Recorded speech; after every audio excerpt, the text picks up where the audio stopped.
ఎఫ్ఏపీజీఓ ధర్నా వేదికగా మన డిమాండ్స్ వినిపిస్తూ ఉద్వేగభరిత ప్రసంగం చేసిన యూటీఎఫ్ రాష్ట్ర అధ్యక్షులు నక్కా వెంకటేశ్వర్లు గారు రణమా శరణమా అంటూ విద్యారంగ ఆర్థిక సమస్యల పరిష్కారం కోసం ఎఫ్ఏపీజీఓ ఆధ్వర్యంలో నేడు తలపెట్టిన ధర్నాకు హాజరైన వారితో మరియు ప్రభుత్వ అధికారులకు తేల్చి చెప్పిన తీరు గొప్పది. ప్రభుత్వం స్పందించకపోతే మరో బీఆర్టీఎస్ ఉద్యమం తప్పదు అంటూ ప్రసంగిస్తున్న వెంకటేశ్వర్లు గారు ఎఫ్ఏపీజీఓ పోరుబాట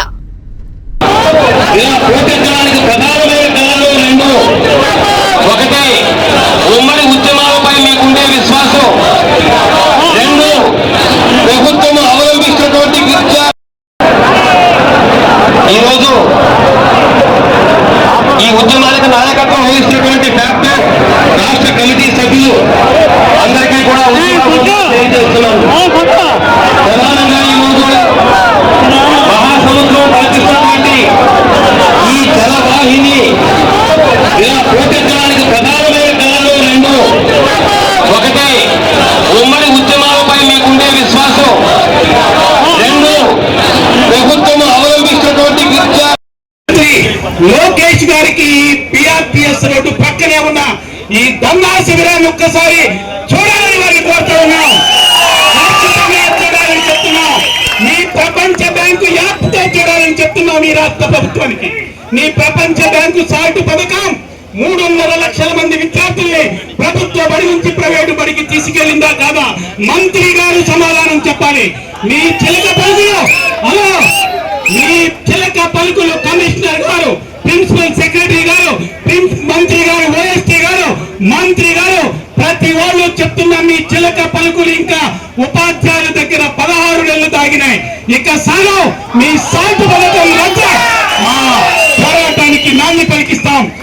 మీ సాల్ట్ పథకం రద్దు కాకుండా, మీ సాల్ట్ పథకం రద్దు కాకుండా, మీ సమగ్ర శిక్ష ప్రవేశపెట్టే కార్యక్రమాలు రద్దు కాకుండా ఈ బోధనేతర కార్యక్రమాలు రద్దయ్యే అవకాశమే లేదు.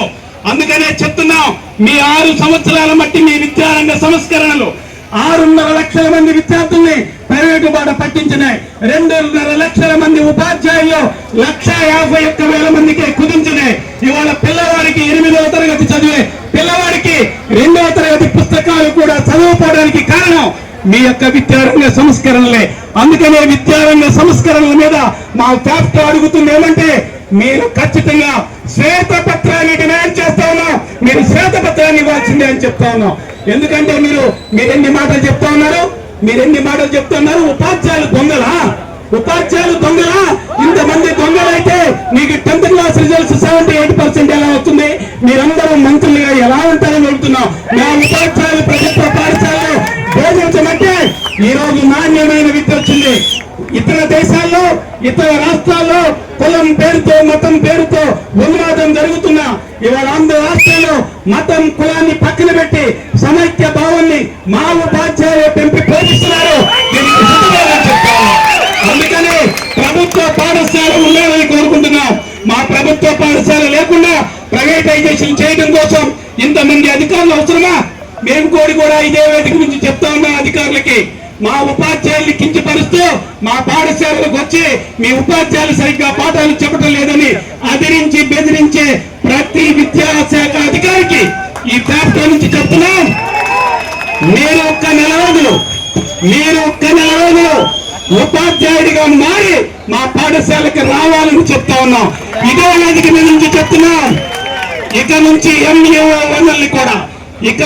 MUO1 గవర్నమెంట్ ఉపాధ్యాయులు ఎవరైతే ఉన్నారో వాళ్ళని ఇక నుంచి పాఠశాలకు కూడా అడుగు పెట్టనివ్వం, అంగీకరించాం.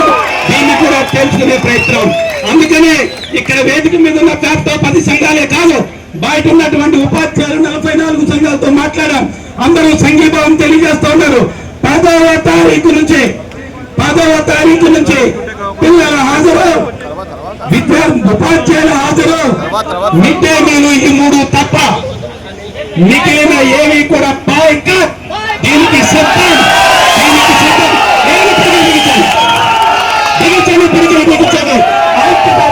ఐక్యత. ఇంకా చివరిలో ఒక్క మాటే వచ్చింది. వారం రోజుల నుంచి అక్కడ మిత్రుడు రా కూర్చోని అడిగిందాక వారం రోజుల నుంచి కొన్న నాయకత్వం అంతా ఎండలో మండుటెండలో ఉన్నాం, బయట తిరిగాం, పోట్లాడాం, ఘర్షణ పడ్డాం. ఇక్కడ ఉన్న వాళ్ళందరి మీద కేసులు ఉన్నాయి.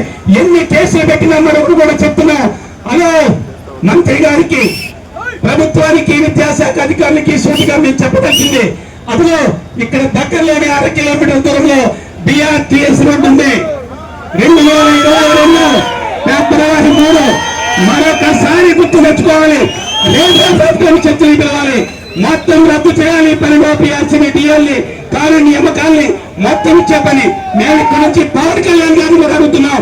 గౌరవ మంత్రి గారంటే మాకు చాలా అభిమానం. ఇక్కడ కూడా చెప్తున్నాం, గౌరవ మంత్రి గారంటే అభిమానం. ఆయన ఎన్నికలకు ముందు చెప్పిన ఒక్క మాట గుర్తు చేస్తాను. ఏమని చెప్పారో తెలుసా? తెలుగు మీడియం చదువుకునే ఒక్క పిల్లాడున్నా తెలుగు మీడియం పాఠశాల ఉండాలని. మీ మాటలు ఏం చేసినా చెప్తున్నాం. తెలుగు మీడియం కావాల్సిందే, కారు నియామకాలు కావాల్సిందే, +2 కావాల్సిందే. అలాగే 98/2008 DSC ఉపాధ్యాయునికి ఖచ్చితంగా పెన్షన్ ఉండేటువంటి సర్వీసు కావాల్సిందని చెప్తూ ఈ పోరుబాట ఇంతటితో ఆగదు.